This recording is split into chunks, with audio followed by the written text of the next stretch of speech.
অনেক শুভেচ্ছা। আজকে যে রেসিপিটি আমি তৈরি করব তা হচ্ছে দেশি মুরগির ঝোল। তো আশা করি রেসিপিটি আপনাদের সবার ভালো লাগবে। এখানে আমি মুরগি নিয়েছি দুটার মতো। তো দুটা মুরগিতে আমার হয়েছে প্রায় 1 কেজি। এরকম করে কেটে নিয়েছি।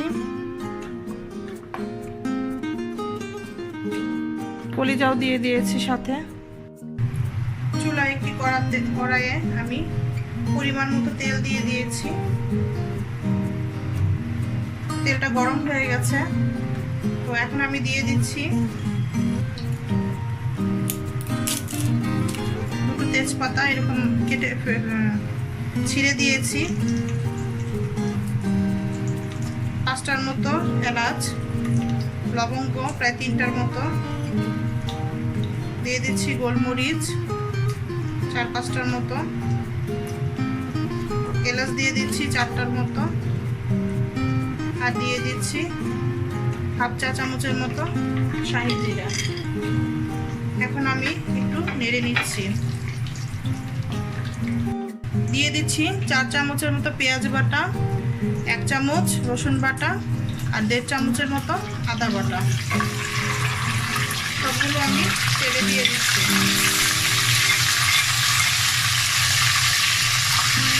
নেড়ে দিচ্ছি ভালো করে। দিয়ে দিচ্ছি লবণ স্বাদ অনুযায়ী।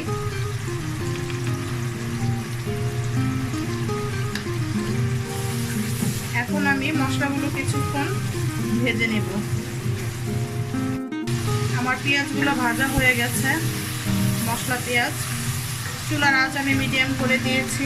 এখন এ পর্যায়ে আমি দিয়ে দিচ্ছি 2 চামচ হলুদের গুঁড়া, মরিচের গুঁড়া দিয়ে দিচ্ছি 2 চামচের মতো,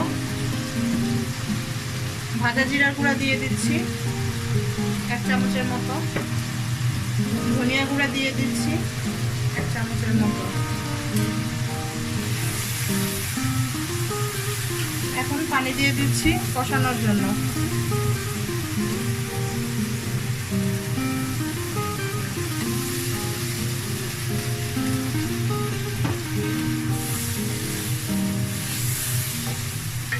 মশলাটা ভালো করে কষাতে হবে।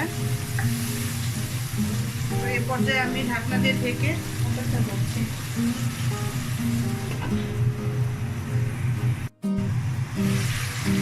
মশলাটা কষে গেছে।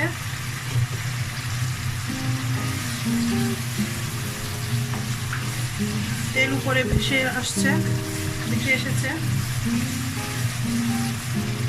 এ পর্যায়ে দিয়ে দিচ্ছি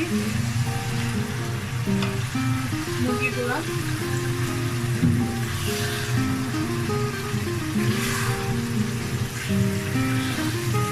ফ্রেন্ডস, আমি একটা কথা বলতে ভুলে গিয়েছিলাম। এখানে আমি যে মুরগিটা নিয়েছি, দেশি মুরগি, আমি একটু মিডিয়াম সাইজের ইউজ করেছি।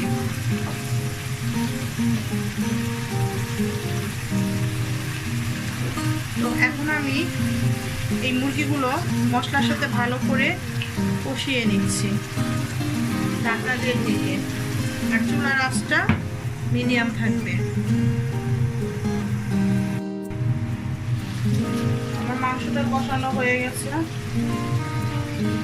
টোটাল মাংসটা আমি কষিয়েছি প্রায় 7 মিনিটের মতো মিডিয়াম আঁচে চুলার জাল রেখে।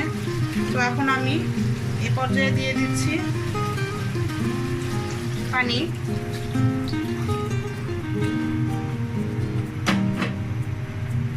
তো আমি একটু ঝোল খাবো, তার জন্য ওই আন্দাজ করে পানিটা দিয়ে দিচ্ছি।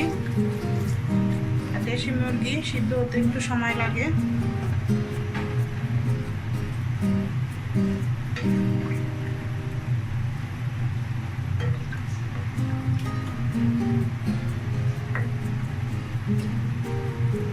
ঢাকনা দিয়ে ঢেকে মুরগিটা সিদ্ধ না হওয়া পর্যন্ত অপেক্ষা করছি। আর চুলার জালটা আমি মিডিয়ামই রেখেছি।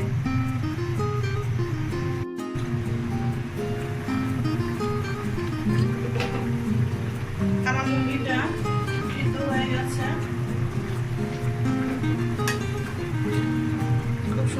সিদ্ধ হয়েছে। এখন এই পর্যায়ে আমি দিয়ে দিচ্ছি ভাজা জিরার গুঁড়া 1 চামচের মতো, দিয়ে দিচ্ছি প্রায়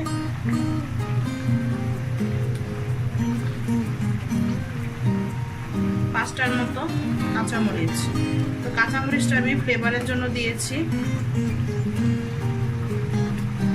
এখন আমি চুলাটা একদম লো করে দিয়ে 5 মিনিট ঢেকে রেখে দমে রাখবো প্রায় 5 মিনিটের মতো। 5 মিনিট হয়ে গেছে। 5 মিনিট পর আমার মুরগির ঝোলটার এই অবস্থা। তো আমি একটু ঝোলই রেখেছি, দেশি মুরগির ঝোল। তো এখন আমি নামিয়ে ফেলবো চুলা থেকে। তো হয়ে গেল আমার দেশি মুরগির ঝোল। তো আশা করি রেসিপিটি আপনাদের কাছে ভালো লেগেছে। যদি ভালো লেগে থাকে তাহলে অবশ্যই আমাকে একটা লাইক দিবেন, শেয়ার করবেন ফ্যামিলি অ্যান্ড ফ্রেন্ডসের সাথে, কমেন্ট করবেন প্রয়োজনে, আর অবশ্যই সাবস্ক্রাইব করবেন। সাবস্ক্রাইবের পাশে বেল আইকন বাটনটি ক্লিক করবেন। আজকে এই পর্যন্তই। আল্লাহ হাফেজ।